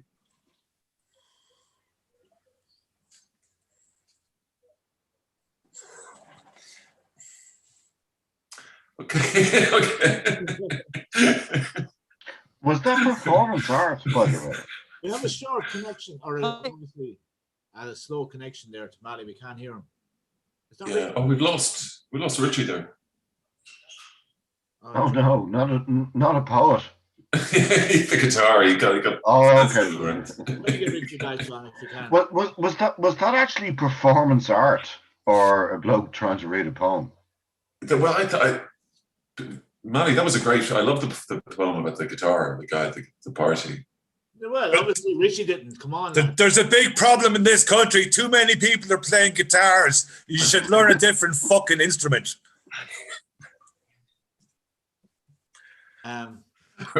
Richie's gone off. You know, Richie's left, kind of sulking, possibly. Can you send Richie the link again, because he's got a really good song that he was working on as well.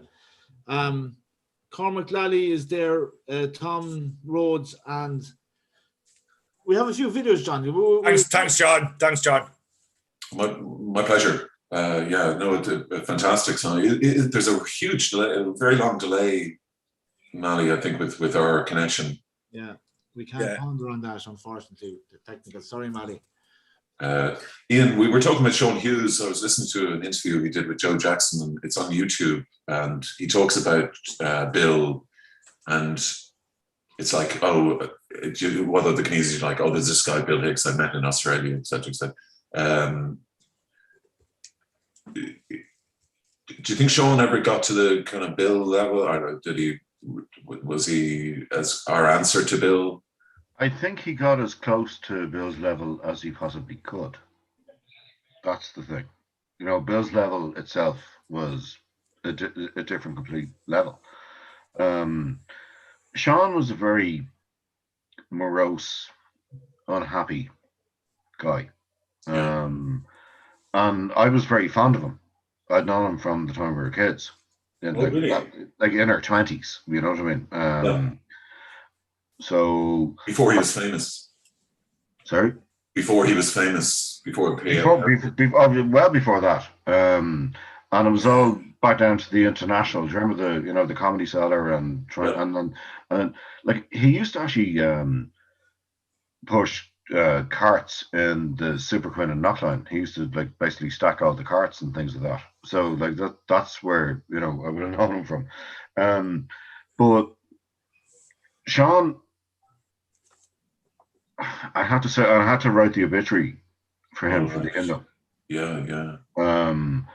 And it was a really, really, really difficult thing. His funeral was a very difficult thing for an awful lot of people. Was it? Yeah. But there was a strange piece in the Guardian, wasn't there, as well? There was a strange piece the day he died in the Guardian. That was terrible. It was just really unbelievably terrible and so mean spirited, and but the thing is, I mean, you look at Sean, you look at Owen O'Neill, the Northern comedian, wrote poems, which I don't like, but he wrote poems about Bill Hicks. So there's so many different kinds of comedians that basically Bill is like the Velvet Underground. People used to say that only 10,000 people bought the album, but they all formed bands. Yeah. And basically that's what Bill is like. There were only so many people who saw him, but they all went off and formed their own band, which was the band in their own head, and they became stand-ups. Yeah. But the thing that separates Bill, I think, from people like Sean Hughes and even Norm Macdonald is a sense of humanity that Bill had. That kind of I know it sounds kind of poncy, but you really would feel comfortable in his presence. It's not a Frankie Boyle kind of. Hello. Okay. Sorry, is everybody hearing me? No. Yeah. Yeah. Okay. That's what I mean. Sorry if I'm blathering on. No, it's grand, John. Did Richie get back in there? Because I know that his connection wasn't great, and he's been a great help trying to get this today. And it's my fault that it hasn't worked out. So okay. And then Tom Rhodes is also on waiting, and Cormac Lally. Okay. Yeah, just let them in and let them give their contribution, and we'll be able to continue on the conversation. We're here for about another hour. Some great text coming in. Everyone is enjoying the show and the chat. So thanks very much, guys. I really appreciate it. And John, thanks very much for hosting the show as well. Not at all. Oh, there's Richie's back now. Sorry. Okay. And no sign of Tom or Cormac. Richie. Yeah, my internet went. I'm using a hotspot on my phone now, so I hope this is okay. Your hotspot, right? Richie, we know you've got a guitar. We know Mally's lips are licking. You want to use it? You know what? Actually, now that Mally was reading poems, I wrote one poem. I have a poem. I know Ian won't be too happy with that now. But, that's like saying one sheep. I mean, everybody knows the punchline to that one. To be honest, I haven't said this poem, I'd say, in about 6 years or something. So I hope I remember it. But not the definition of a gentleman, a man who knows how to say it, knows poems but doesn't say them. I wrote this poem. You'll probably be able to tell. I wrote it in about 15 minutes. I woke up one morning after a 4-year writer's block. Where I was trying to write like real music and I couldn't. So I then woke up and I wrote this poem. And I was like, well, at least the block is broken anyway. And I never edited it. Maybe I should have. But I'll do the poem for Mally's sake, and I'll dedicate it to Mally. I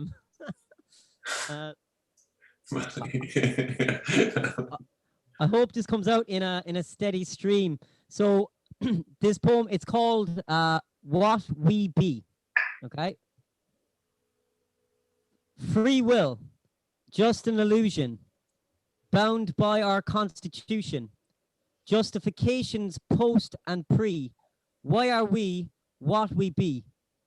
We each are crazy, it's a scale. No one's sane in every way. We connect with those at extremes. We've been and seen and mirrored these. Pride's a mind artifact, just that, abstract. Don't feed this nothing to shout absurd. Don't claim you've never danced with words to infiltrate another's world. Though you feel they've done the same to you, yet it's still taboo while we're uncovering what we do. It can be hard to digest. This is a game of chess where the kings are spawned from pawns and will return back to this form. Delusion is a key that unlocks us feeling free.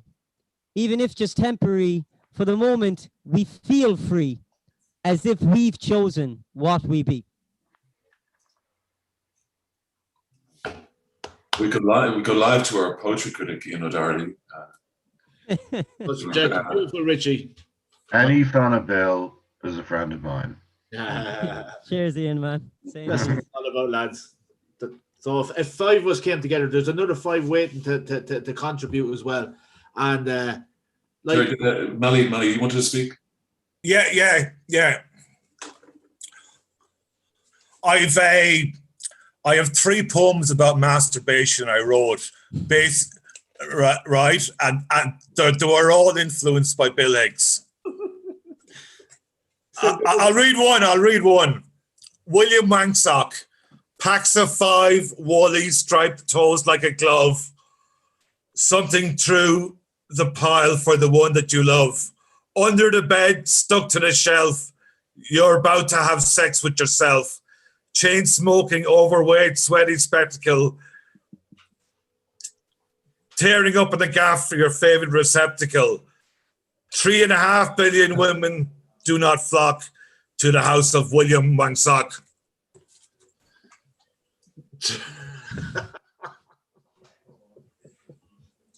Dark stuff, Molly. Follow that.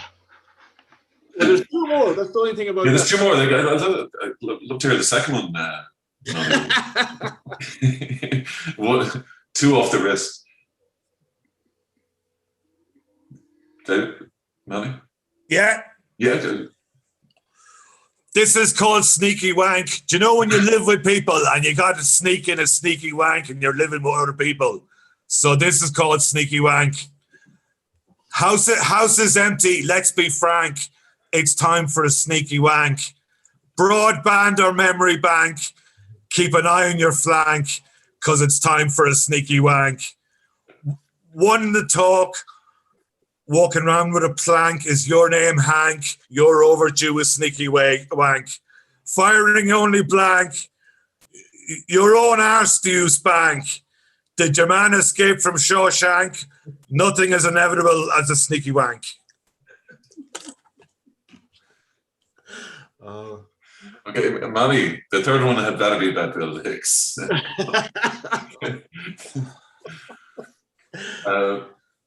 But Ian, were you impressed with the? I mean, it's got a logical sort of theme, but we've lost Ian. Look where he's gone. Yes. Barry, well done. Well done. Well, no, technical. Yeah, John, is there anyone waiting there, knocking on the door? I sent the not to Tom. Let me just get on with this, okay? The last one's kind of sad. It's kind of sad. Yeah, well, I thought they're both very, very sad. This one's terrible, man. This one's terrible. The name of the poem is Cry Wanking. You're cry wanking. The one that I love has gone. She went. She won't even answer the phone. I'm sitting here all alone. Sitting here all sad, drinking cheap beer. For her, I still have one in the tank. When I was around, I was danger wanking, and now she's gone. I'm left sitting here all miserable, cry wanking. Okay. I'm sorry for your trouble. Huh?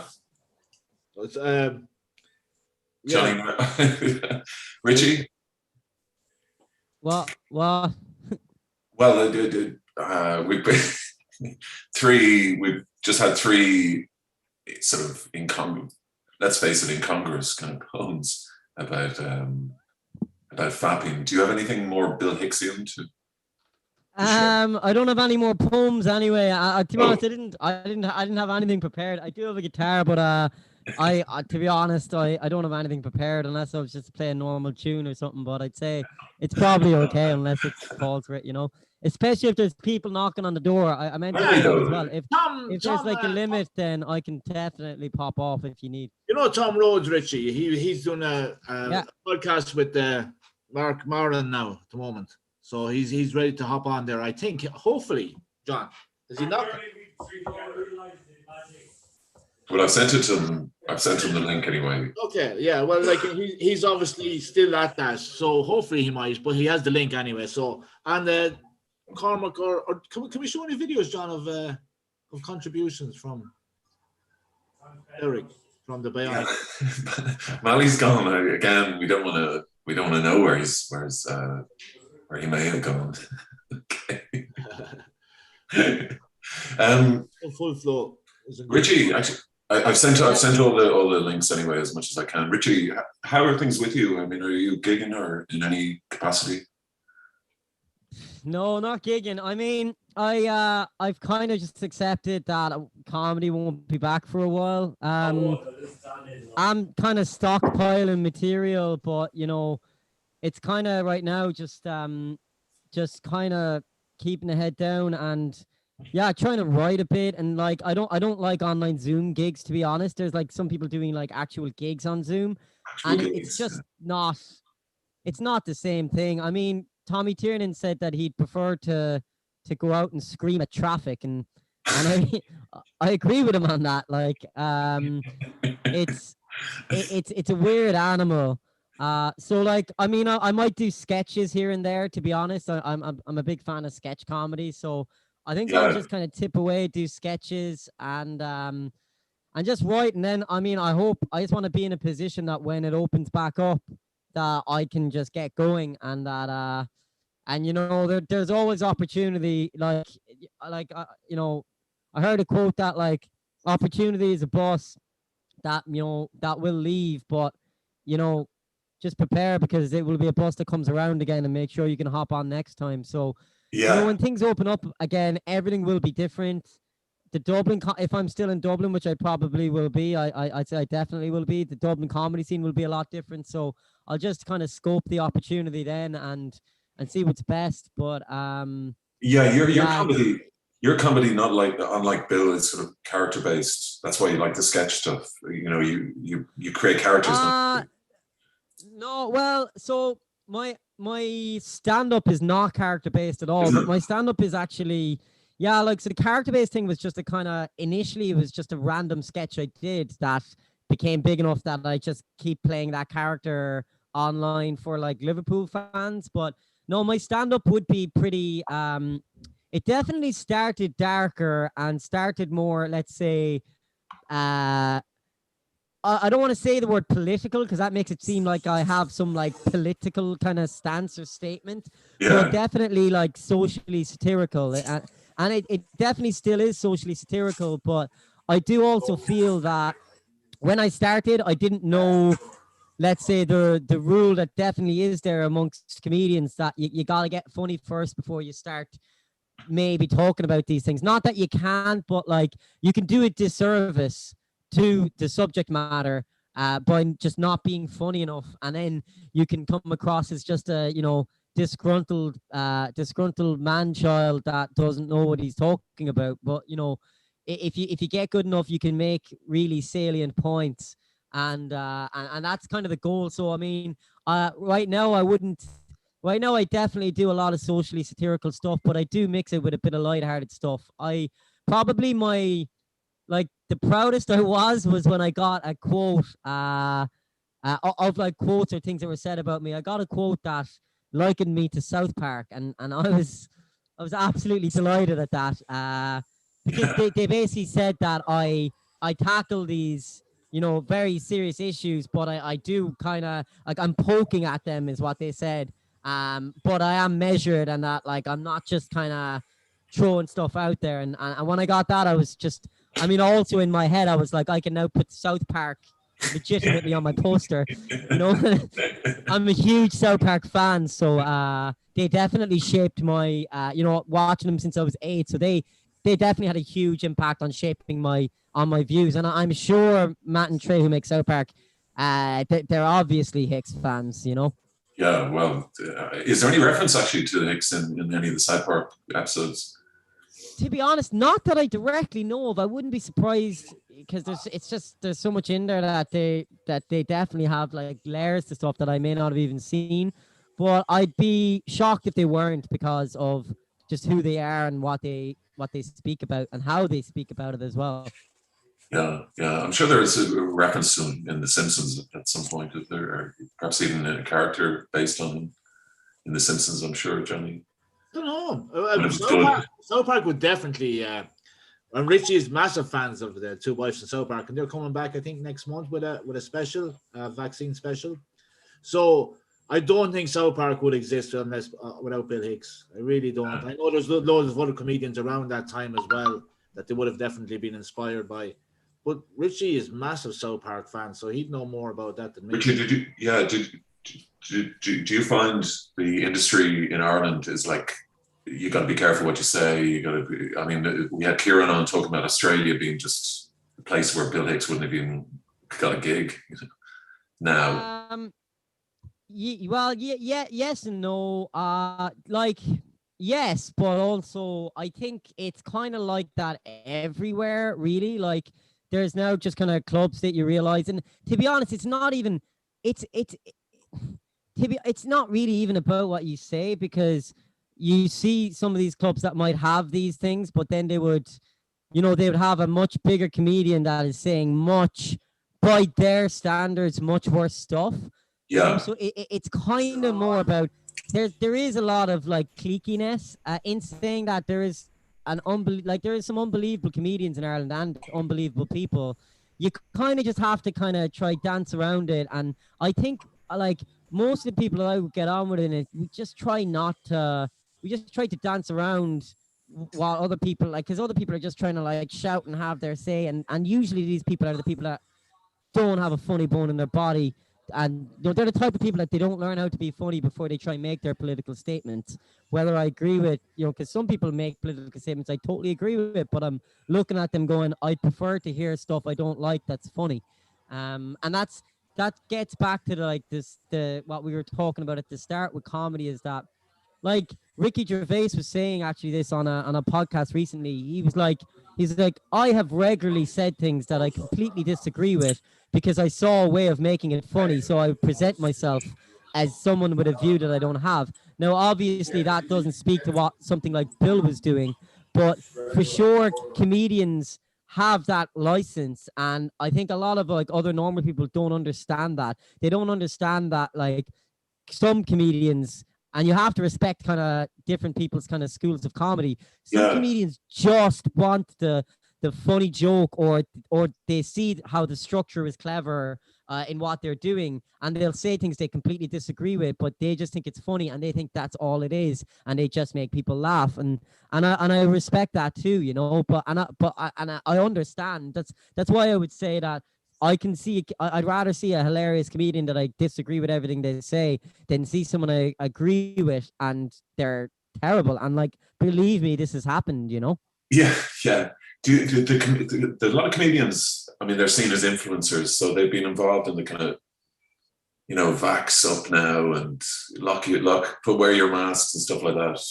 Where are you on that? Is that a kind of their agents telling them to do that, or are they getting paid to do that? Or Johnny, maybe you would talk more about that. I doubt anyone's getting paid to be saying anything along these lines. I think it will be interesting. I personally am I'm a pro mask person. I personally myself, but like I do think it will be interesting to see, because I see a lot of people who will be pro mask, but I know that they are, or at least I believe, I don't want to be shading people, but I believe some of these people are like inherently selfish people, and I think it's going to be funny when they want to kind of still be pro-mask like I am, but they want to call for things to open so that they can get gigs. You know, that's going to be a funny moment to see that, to see hypocrisy in things like that. But yeah, I mean, sorry. Sorry, who do you rate at the moment? Who do you think's worth in Ireland? Well, just generally, yeah, but Ireland first. In general, so I mean, I am a huge fan and friend of. What was that, Johnny? Nothing's worth rating because there's nothing going on. You can't do comedy online. It's really, when you say like the pro-mask, I don't really understand what you mean by that, Richie, but I do think that there'll have to be this summer a public display of affection by civil disobedience in some shape or form, and let it be in a 2-meter distance with mask wearing and adhering to all these. But we can't not have one gig at some stage this year, comedy wise. We're talking about comedy here tonight. Well, like by the way, I don't post much on the topic online or anything like that. I'm not like shoving it, but like my opinion on it is like I don't like what the government have done in any way, shape, or form. And I obviously am someone who does understand and appreciate the effects to everyone on lockdowns and stuff. I'm pro-mask because I believe that they work. And like I believe that there was evidence well before COVID, because Japan has much lower rates of viral transmissions because they have a culture of wearing masks. And like I see people sharing things saying masks are only 60% effective, these types of masks. And I'm like, yeah, 60% is a lot better than zero. Now, in saying that, I obviously don't like rolling lockdowns at all. I was someone that, like, if you were hanging around me, I was calling for mandatory hotel quarantines back in like March. I had friends that went back to Taiwan from, you know, they were in my class. Like, I mean, where it is way stricter there, but like they are able to live a life where they are out and they are clubbing because they have a system where people coming in have to do the quarantine. There's no other way. And then after, you know, eventually after a while, they just don't have COVID. And I do believe you can suppress COVID. I just think the government's plan is very incoherent, and I think that they consistently don't learn from their mistakes. So I hope that the vaccine works and it works in time, and that there's enough uptake that we can get back to normal, because I think that, like, the only way we will get to it is, look, I'd prefer if the government did zero COVID. I understand there's issues with it, especially with the North and stuff like that. You can't do it in mainland Europe, which they keep talking about. They keep saying they don't have mandatory hotel quarantines in Europe. It's like in mainland Europe, there's not a chance of doing this, but they have done this successfully in other areas, and I do think we could have done it. It might be too late now. They may think the vaccine will work.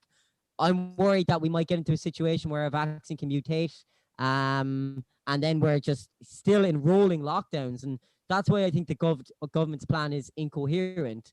You know, and that's why I think it's understandable that people are getting extremely frustrated, because they're looking around and going like, well, we're doing our part. We've been extremely obedient for a year, and you're just not doing yours, and you're lying to us just consistent lies from them, which is a terrible communications plan. So I'm not a fan of the government's handling of it all, but I definitely am someone who believes COVID is real, and I do believe like measures work. I just think that it would be easier to I'd be much happier, you know, abiding by these measures if I felt the government was competent.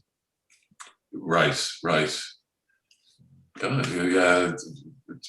I'm not sure what Bill would say to your to what you just said there, Richie. I mean, like, you'd find it a bit fearful, no? Say is that, sorry? You'd find it a bit fearful, that kind of. You see, I don't think you can really like know or think what Bill would say, because I mean, you know, because like times are different. A pandemic is a real thing, you know, and like things change in that. I'm someone who generally, like, pre-pandemic, I would have definitely been someone that would have been like somewhat anti-authoritarian, not anti in a, you know, I don't make blanket statements on any, you know, set of people. Like, you know, I heard someone in my gaff say all cops are bastards. And I'm like, well, I do know some nice cops. It's the same as racism to say that a certain group of people are all this, you know? And I think that, like, you can say that Bill might think that it's fearful, but like Bill might be someone that like looks and agrees with certain science and goes, okay, the way we need to do is like this. And he may have like Bill might just be really annoyed, as like he just as easily could be annoyed at people that are going against it. And it's another thing with the whole kind of Bill thing of maybe what Kieran was talking about, making some of a deity, is that like people think that because they say, like comedians do this, there's comedians that say what Bill Hicks said 25 years ago now, and they think they're Bill Hicks because they do that. And Bill Hicks would be talking about something completely different right now. You know, because he said his part, he was 25 years ahead of the game. You know, and I think that the ones that would be like Hicks, I don't think they would necessarily be saying exactly what he said 25 years ago today, you know?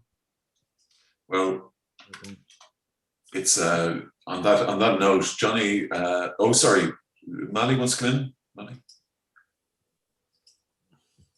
You're on mute, Mally.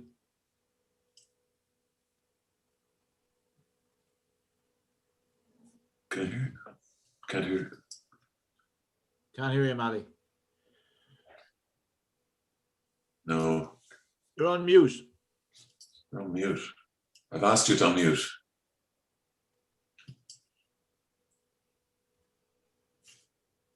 Okay. Sorry. Really? We're probably missing the best masturbation poem you've ever. There's no link from. There's no response from. There's no one knocking. Tom Rhodes. It's 11:30. We've had a great hour and a half. There's no one knocking on the door. Right, Mally, we can't hear you there, man. Unless you can unmute, there's something wrong. Can you try that? You've tried it. I don't know. Well, John, if there's no one else knocking on the door and there's no one trying to get in contact with me, we've lost Dino Doherty as well, which is a pity. And we've lost. I wanted to get the Code. The Code is a great guy from Dublin who set up a Sunday morning session. I used to be in Mother Redcaps, I think, if you remember that, at Christchurch, somewhere around there, or maybe somewhere completely different. But, you know, I would like to have heard from him because he was a really, really vibrant guy and he was a great part of it. And Richie and Maddie know this. And John, yeah. You know, from looking at some of the clips as well that we didn't get to show tonight, unfortunately. But this time last year was really beautiful. It was really spiritual. And it was probably one of the things we do remember mostly because it was one of the last gigs we were at. And Steve Hicks and his wife Marty came all the way from Dallas, Texas, over at their own expense to spend the night with us and to celebrate Bill Hicks' life, it's buzzing. Life and legacy. Amp is buzzing. And that's really what tonight was about, John, to get everybody back together and virtually, obviously. And Kieran made a point, and Richie said it as well, and Mally. Like, it's like most of these guys are with me for the last 7 years. When I said, listen, I think we should do a Bill Hicks night for the 20th anniversary, I was in Kilkenny down the road. The Brewery Corner was the pub. And they took my hand off. He says, "What anything we can do?" And that gave us the emphasis to with Steve Hicks getting the recognition on an email that people in Kilkenny are recognizing his brother's life and legacy. Yeah, Mally, I think is. Dave, can you hear us? Yeah, can you hear me? We can now. Yeah. Okay, this is a poem about when the Irish soldiers used to mind cash vans. Standing to attention, eyes looking around, ears pricked up, listening for sound. At any stage, getting ready to run, not trusted with bullets for your gun. Nation is satisfied in the uniform shows. We don't want you to blow off all your toes. Suppose it's cool, you look fairly hard. It beats the fuck out of being a guard. But rumors are flying, and maybe you've heard, when you're on tour, other guys are shagging your bird. Though if it really lifts off, you can kick back and snore. You signed up for neutrality, not the possibility of war. Thank you, Mally. Beautiful, Mally, as always. Yeah,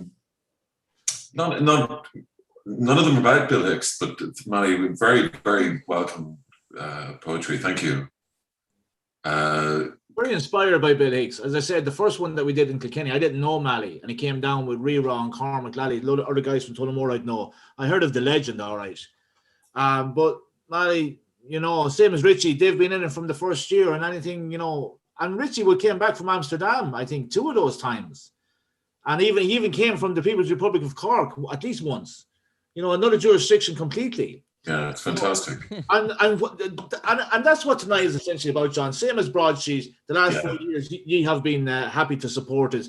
It has grown in relation to people in Ireland reflecting on this night is Bill Hicks night. And so in some small way, and in Farrell, lads, you mightn't have heard this when he was on earlier, he was talking, remember about the statue that they were trying to get made? To build in Houston, wasn't it? Yeah, in Houston. I think that's likely that it could happen sooner rather than later. So you know what I mean? Like the guy's got a statue after him, so that's respect in its own right. And that's from people coming together and information. And as you said already, John, his reputation seems to be growing greatly. And I just hope that next year we'll have it in some real cool space and people will be really open to what freedom of speech is. If there's one thing to be taken from Bill Hicks, and I've been looking at it recently, again, regardless of whether you agree with him or anybody else, and I know that this is a very decisive time we're living in, especially with the virus, the vaccines, the masks, everything associated with it. Everyone has polarized opinions, and they're very strong. But there is middle ground, and that's where Bill Hicks always held. And most people that I associate hold that middle ground or look for that middle ground, because if once we stop conversation, there's no going back. So we have to keep talking, especially with the ones that you disagree with, because at the end of it, the people that I'm not agreeing with at the moment are family and friends. So can you imagine trying to talk to a person that doesn't even know me? So this is why it's really important. And that's Bill Hicks, freedom of speech. As long as your intentions are good, you're doing no harm. And that I'm not sure about Mally's intentions. Are your intentions good?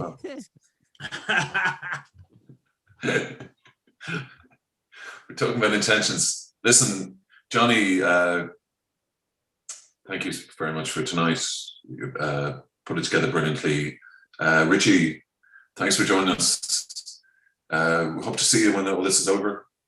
Yeah, absolutely. I can't wait, to be honest. Can't come soon enough. Well, it'll be soon, and hopefully we'll see you live. Mally, thank you for the really unexpected. The poetry was an unexpected surprise, and thank you. Very, very fascinating post. Are you published anywhere? Yeah, I have a blog, davidmalahan.com, about 150 poems on my blog. Brilliant. Okay, and I wrote a book last year. Okay. Well, I'll put that in the thing underneath the YouTube. Yeah. Okay. Thanks, Mally. Sorry, Johnny. Thanks. Bigger pardon, and thanks, Mally, as well, and thanks, Richie, and thanks to Farrell McLaughlin and Kieran Butler. Sorry, Ian O'Doherty, and the guys that didn't get through, unfortunately, waiting on the link, or they didn't get it at the time, and they were only there for a certain length of time. So it was 3 hours to fill. So apologies, lads, my fault in relation to not getting the link on time because we were a little bit behind. Oh, cool. But we are grateful for being with us, and as well everyone that viewed as well, John. I hear there's people viewing in their tens, and people will see this after the fact. So as I say, next year, these guys, I'm going to kick ass next year because we've got time, and it's really about connecting with people that have the Bill Hicks philosophy, because that's at the end of the day, the music and comedy and everything else that goes with them is part of that philosophy that we all share, and that's ultimately what it's about. So if you're looking at this video, the laughingstockcomedyclub@gmail.com is the email, and we're going to be going for 2022. That'll be the 9th year. We're going to do it as far as 10, but we peaked from last year, and this is just to connect again. But next year it'll grow with the more people involved, because I'm not trying to lead this. I just kind of the guy who kind of had the idea to run it, but it's taken on a life of its own. And we really are meeting some really beautiful people throughout the world. And it's with that, like, that tonight is possible. So thanks again, John. Thanks, Richie and Mally. And thanks everyone else for tuning in. Thank you, Richie. Thanks, Mally. Yeah. Thanks, everyone. Thanks, Mally. Thanks, John everyone. and Johnny and Mally. Thanks very much. Enjoyed the chat, and yeah, it was good crack. And here's to Bill. Bill. Bill.